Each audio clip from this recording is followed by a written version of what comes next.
नमस्कार. एनडीए मधल्या शिक्षणात फी भरावी लागते का? गव्हर्नमेंट स्टायपेंड देतं का? फी खूप मोठी असते का?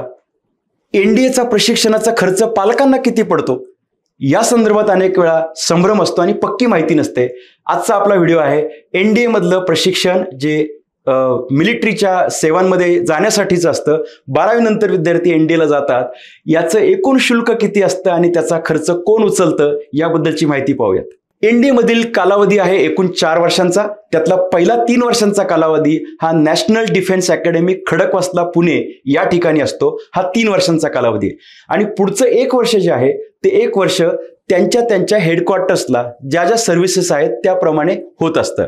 म्हणजे ते इंडियन नेव्हल अकॅडमी असेल, ते एअरफोर्स अकॅडमी असेल, त्याचबरोबर इंडियन मिलिटरी अकॅडमी असेल, त्या ठिकाणी या पद्धतीचं प्रशिक्षण 1 वर्षाचं पार पडलं जातं. आता ह्या पहिल्या 3 वर्षांमध्ये आपल्याला स्टायपेंड मिळतो का? तर याचं उत्तर आहे पहिल्या 3 वर्षांमध्ये स्टायपेंड मिळत नाही. शेवटचं जे 1 वर्ष आहे या 1 वर्षामध्ये स्टायपेंड मिळतो. पण हे स्टायपेंडकडे जायच्या आधी आपण पाहूयात की फी किती असते आणि ती फी कुणाला भरावी लागते. पहिल्या 3 वर्षांचा जो कालावधी आहे त्याच्यामध्ये ते जे छात्र आहेत, ते जे प्रशिक्षणार्थी आहेत त्यांना कोणतीही फी भरावी लागत नाही. विशेष म्हणजे जवळजवळ 11 ते 15 लाखांपर्यंतचा खर्च प्रत्येक कॅडेटचा हा केंद्र सरकार करत असतं. हे सरकार त्याची सगळी फी भरत असतं आणि या 3 वर्षांमध्ये त्याला लागणारं निवासाची व्यवस्था असेल, त्याच्यासाठीची फूडची व्यवस्था म्हणजे नाश्ता, जेवण, सगळ्या प्रकारचे अद्ययावत अशा पद्धतीचे खाद्यपदार्थ जे आरोग्याला पौष्टिक आहेत, जे प्रशिक्षणाच्या दृष्टीने उपयुक्त आहेत, गणवेश असेल, त्याचे ड्रेसिंग असेल, सगळ्या प्रकारचे पेहराव असतील, यासाठीचा खर्च, प्रशिक्षणाचा तिथला खर्च, त्याची एकूणच त्या ट्युशनची जी फी आहे त्याबद्दलचा खर्च, त्या ट्युशनच्या दरम्यान लागणारी जी पुस्तकं आहेत, वह्या पुस्तकं आहेत, या सगळ्यांचा खर्च, आरोग्याचा वैद्यकीय विषयातला खर्च, प्रवास जो करावा लागेल अंतर्गत स्तरावरती त्यासाठीचा ऑफिशियल प्रवासाचा खर्च, हा सगळाच्या सगळा खर्च हा खूप मोठा खर्च आहे. परंतु यातला खर्च हा कॅडेटला करावा लागत नाही, पालकांना करावा लागत नाही. केंद्र सरकार किंवा डिफेन्स डिपार्टमेंट हा खर्च करत असतं. म्हणजे या खर्चामध्ये एवढा मोठा वाटा आहे तरी देखील कुठलाही भार हा पालकांना सोसावा लागत नाही. पॉकेट मनी किंवा ज्याला असं म्हणता येईल की अत्यंत एक छोटी अमाऊंट जर त्यांच्याकडे अपेक्षित असेल ठेवणं तर वैयक्तिक स्तरावरच्या खर्चासाठी ती लागू शकते. अर्थातच ती डिपॉझिट करावी लागते आणि एक प्रकारे मुळात जसं इंजिनिअरिंग असेल, मेडिकल असेल, फार्मसी असेल, कोणत्याही शिक्षण अभ्यासक्रमासाठी जसा खर्च पालकांना भरावा लागतो तसा एनडीए प्रशिक्षणामध्ये हा खर्च पालकांना भरावा लागत नाही. मगाशी मी स्टायपेंड बद्दल बोललो होतो की शेवटच्या वर्षामध्ये मात्र स्टायपेंड मिळतो.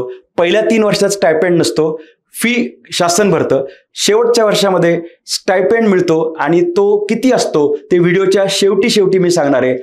परंतु त्या पहिल्या 3 वर्षांमधला हा जो खर्च आता आपण उल्लेख केला की राहण्याचा खर्च असेल, फूडचा खर्च असेल, शिक्षणाचा खर्च असेल, कपड्यांचा खर्च असेल, अन्य खर्च, या खर्चाच्या डिटेलिंगमध्ये आपण जाऊयात. म्हणजे आपल्या लक्षात येईल की केवढ्या मोठ्या प्रमाणामध्ये डिफेन्स डिपार्टमेंट या विद्यार्थ्यांसाठी म्हणजे छात्रांसाठीचा खर्च उचलत आहे.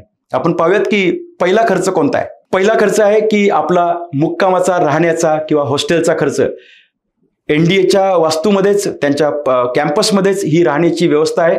यामध्ये स्वतंत्र राहण्याची व्यवस्था, स्वतंत्र बेड, अटॅच टॉयलेट, बाथरूम, त्यानंतर गरम पाणी, थंड पाणी याची व्यवस्था, सर्व प्रकारच्या सोयीसुविधा, इलेक्ट्रिसिटी, या सगळ्या गोष्टी या हॉस्टेलमध्ये या ठिकाणी पुरवल्या जातात, राहण्यासाठी पुरवल्या जातात आणि हे सगळंच्या सगळं हे शासनाच्या मार्फत विनामूल्य उपलब्ध असतं.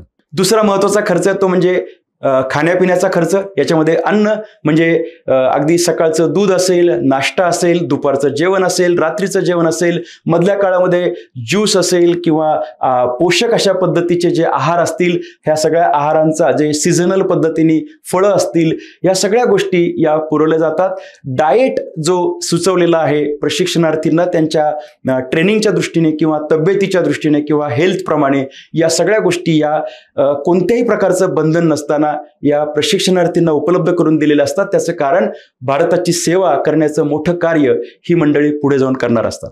या 3 वर्षांच्या कालावधीमध्ये जे शिक्षणाचा खर्च आहे तो तिसरा खर्च आहे. शिक्षणाचा खर्च याच्यामध्ये तुम्ही एकतर बॅचलर ऑफ आर्ट्स करू शकता, बॅचलर ऑफ सायन्स करू शकता किंवा बीटेकचा कोर्स करू शकता. या कोर्समध्ये आपण जे काही शिकणार आहोत यासाठी प्राध्यापकांचे पगार असतील, शैक्षणिक शुल्क असेल, त्यासाठी लागणारी पुस्तकं असतील, रेफरन्स बुक असतील, परीक्षांची फी असेल, या सगळ्या गोष्टी या माफ असतात. त्या शासनाच्या वतीने त्याची पूर्तता केलेली असते. त्यामुळे हा मोठा शैक्षणिक खर्च सुद्धा एनडीए प्रशिक्षणार्थींना द्यावा लागत नाही. त्याचं मूळ कारण आहे की एक अत्यंत महत्त्वाची परीक्षा जी देशप्रेमावरती आधारित असलेली जी सेवा आहे त्या सेवेमध्ये हे सगळे आपले तरुण तरुणी जात असतात. त्यामुळं हे सगळं शासनाच्या वतीने होत असतं.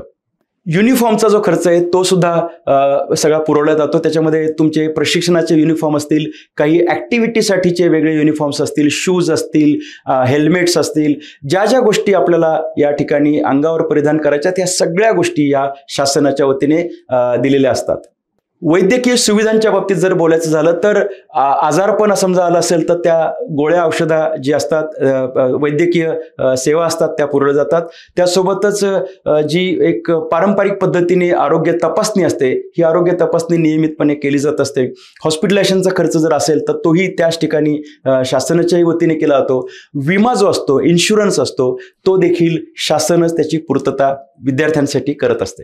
आता अजून एक खर्च शासन मोठ्या प्रमाणात करत असतात ते म्हणजे फिजिकल ट्रेनिंग आणि स्पोर्ट्स. याच्यामध्ये कॅडेट ज्या पद्धतीने त्याला सामोरे जात असतात, ते स्विमिंग असेल, हॉर्स रायडिंग असेल, नेमबाजी असेल, कोणत्याही प्रकारचे स्पोर्ट्स असतील, तर या सगळ्यांसाठीची जी साधनं आहेत, त्याचं प्रशिक्षण आहे, त्यासाठीचं ग्राउंड आहे, त्यासाठीचे सगळे खर्च आहेत, हे सुद्धा सगळं शासन पुरवत असतं. त्याचं कारण या माध्यमातून एक शारीरिक एक बांधणी या युवकांची होत असते आणि म्हणून या प्रशिक्षणाचा तो एक भाग असतो. त्यामुळे ही सुद्धा सगळी रचना ही शासनामार्फत उपलब्ध करून दिली जाते. सर्व प्रकारची प्रशिक्षणं या काळात होतात. त्याच्यामध्ये टीम बिल्डिंग असेल, त्याच्याबरोबर काही टास्क असतील, यासाठी सुद्धा एक मोठ्या प्रमाणात एक जबरदस्त अशा पद्धतीचे ट्रेनिंग्स उपलब्ध केलेले असतात.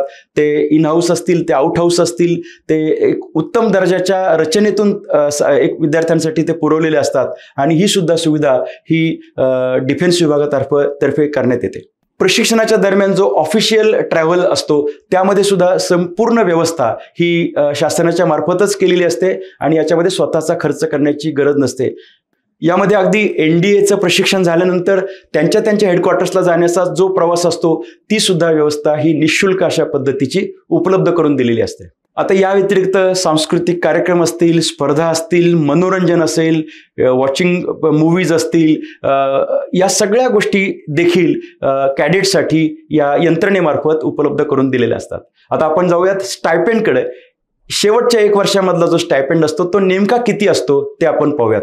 तर असा सुमारे 11 ते 15 लाख रुपये प्रत्येक कॅडेटचा दरवर्षीचा खर्च हा यंत्रणा करत असते, शासन करत असतं, डिफेन्स विभाग करत असतो. पालकांनी हा खर्च अजिबात करण्याची गरज नसते. एक प्रकारे हे निःशुल्क अशा पद्धतीचं प्रशिक्षण असतं. आता आपण जाऊयात स्टायपेंडकडे. आता आपापल्या प्रशिक्षणाप्रमाणे म्हणजे आर्मी, नेव्ही, एअरफोर्स या प्रत्येक नेव्हल अकॅडमी या प्रत्येक प्रशिक्षणाप्रमाणे जर आपण विचार केला तर शेवटचं वर्ष जे आहे त्या शेवटच्या वर्षामधला जो स्टायपेंडची अमाऊंट आहे ती जी एकच वर्ष मिळणार आहे तो 4थं वर्ष, ती स्टायपेंडची अमाऊंट 7व्या वेतन आयोगाप्रमाणे आहे 56,100 रुपये प्रति महिना. हा स्टायपेंड या कॅडेट्सला मिळत असतो. आधीचं 3 वर्षांचं प्रशिक्षण पूर्ण झाल्यानंतर 4थं वर्ष जे आहे त्या 4थ्या वर्षामध्ये 56,100 रुपये 7व्या वेतन आयोगाप्रमाणे हा आकडा आहे. याच्यामध्ये बदल होऊ शकतो, परंतु इतका स्टायपेंड हा प्रति महिना प्रत्येक कॅडेटला मिळत असतो. तर अशा पद्धतीने हे एनडीएचं प्रशिक्षण आहे. एनडीए 12वी नंतरची जी परीक्षा आहे या माध्यमातून विद्यार्थी आर्मी, नेव्ही, एअरफोर्सला जातात. एकूण 4 वर्षांच्या प्रशिक्षणामध्ये आपण पाहिलं की पहिलं 3 वर्ष हे जी संपूर्ण फी आहे ती फी 11 ते 15 लाख रुपये प्रतिवर्ष ही फी गव्हर्नमेंट भरत असतं आणि शेवटच्या 1 वर्षामध्ये प्रत्येक महिन्याला 56,100 रुपये इतका स्टायपेंड प्रत्येक कॅडेटला मिळत असतो. त्यामुळे अनेकांच्या मनामध्ये काही शंका असतील की नेमके किती पैसे आपल्याला भरावे लागतात, ट्युशन फी भरावी लागते का, कोणत्या गोष्टीसाठी आपला खर्च करावा लागतो, या गोष्टी सगळ्यांची उत्तर मिळाली मिळाले असतील, पहिल्या दिवसापासून स्टायपेंड चालू होतो का, असतो का, का फक्त शेवटच्या वर्षी असतो, याचंही उत्तर आपल्याला मिळालं असेल. मला असं वाटतं की अत्यंत आदर्श पद्धतीची ही भारतीय डिफेन्स डिपार्टमेंटची ही रचना आहे, ज्याच्यातून भविष्यकालीन स्तरावर मोठे अधिकारी याच्यातून तयार होतात आणि ते देशसेवेची एक प्रकारे सुरुवात करतात. धन्यवाद.